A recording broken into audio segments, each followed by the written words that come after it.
super. Merci de m'avoir invité, merci à tous. Alors je vais commencer déjà par juste mettre les choses dans le contexte. Je pense que c'est important, quelqu'un mentionnait tout à l'heure le système capitaliste, et ça a été mentionné quelques fois. Pour moi et pour nous, c'est la cause principale de tous les problèmes. Et donc c'est la lutte commune, elle doit être contre ce capitalisme, et le capitalisme colonial qui est la source de tous les problèmes. Et justement, quand on parle d'industrie fossile, les conflits armés, l'histoire coloniale, etc., est extrêmement liée aux entreprises fossiles, parce que si on regarde les endroits qui ont été colonisés, c'est pour leurs ressources, notamment fossiles, pétrole, gaz, minerais également, etc. Donc c'est important d'avoir ce contexte en tête, et c'est un système qui n'est pas du tout obsolète et qui n'est pas du tout terminé. Donc évidemment le conflit l'invasion en Ukraine et le conflit avec la Russie a énormément à voir avec l'énergie, ça a été dit. Mais par exemple, je vous invite à vous renseigner sur le projet EACOP, qui est le East African Crude Oil Pipeline, qui serait le plus grand pipeline au monde de pétrole cru, et qui passe par l'Ouganda, la Tanzanie, et qui amènerait du pétrole en Europe. Et l'entreprise Total s'est implantée au Mozambique pour commencer ce projet-là.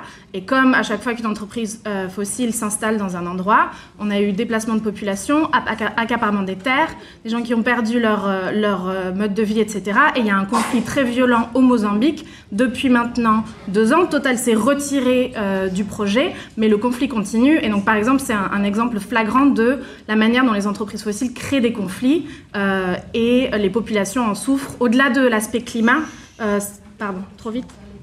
au-delà de l'aspect climat, c'est quelque chose de très important à garder en tête. Alors moi, je travaille sur le lobby, à Bruxelles plus particulièrement. Et donc quelque chose à savoir sur le lobby dans l'Union européenne, je pense que vous le savez, c'est quelque chose qui fait partie de la culture et qui est très important à ce niveau-là. C'est la 2e capitale du lobby après Washington. Il y a des millions qui sont dépensés tous les ans par les grosses entreprises pour protéger leurs intérêts et s'assurer que les décisions prises à Bruxelles au niveau européen sont dans leurs intérêts et pas dans les intérêts l'intérêt général et l'intérêt des populations. Ils ont des armées de lobbyistes, plusieurs centaines de lobbyistes. L'industrie fossile est une des plus importantes qui ont une influence énorme au niveau des décisions.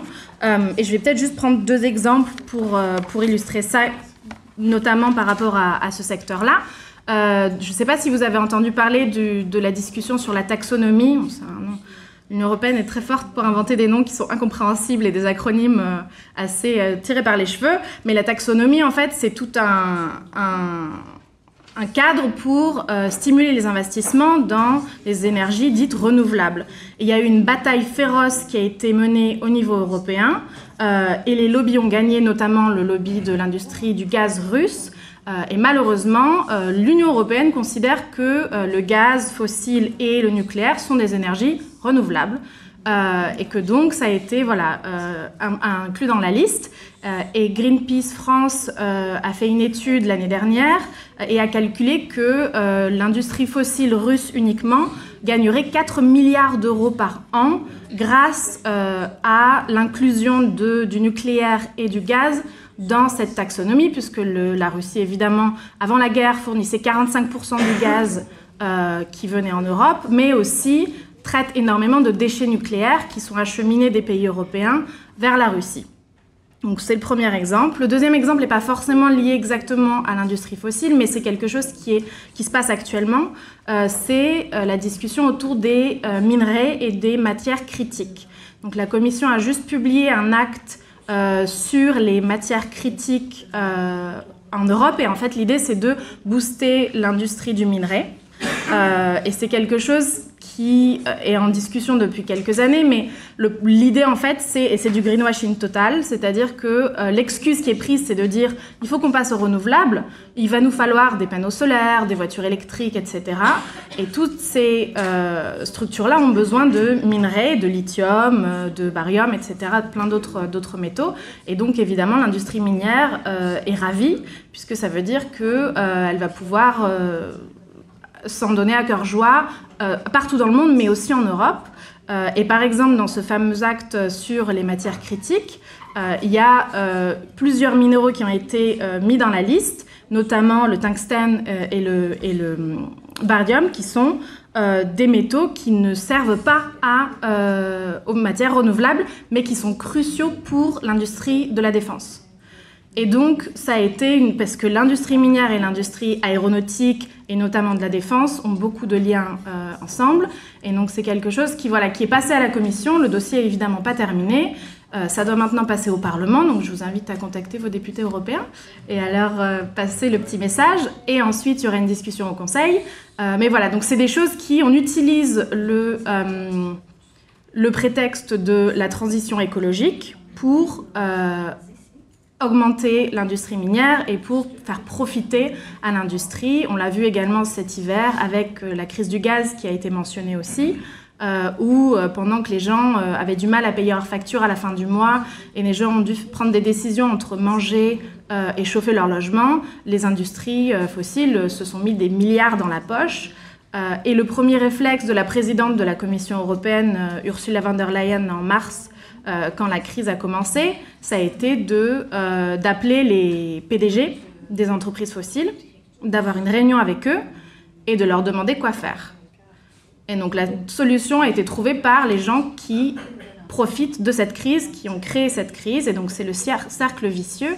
On ne demande pas aux gens, on n'a pas demandé aux syndicats, on n'a pas demandé aux entreprises qui luttent contre la pauvreté, aux organisations, qui luttent contre la pauvreté. On n'a pas demandé même aux organisations climatiques quelle était la solution. On a demandé à l'industrie fossile comment les aider à faire du profit, en gros. Et donc, c'est toutes les mesures qu'on a vues qui sont passées cet hiver. Moi, je n'ai pas vu une mesure qui a eu pour conséquence moins de profit. Toutes les mesures qui ont été prises, que ce soit des chèques, que ce soit des aides aux foyers, que ce soit toutes ces aides-là, à la fin de la journée, l'entreprise fossile a quand même eu ses profits. Et c'est eux qui ont bénéficié de la crise qu'ils ont créée.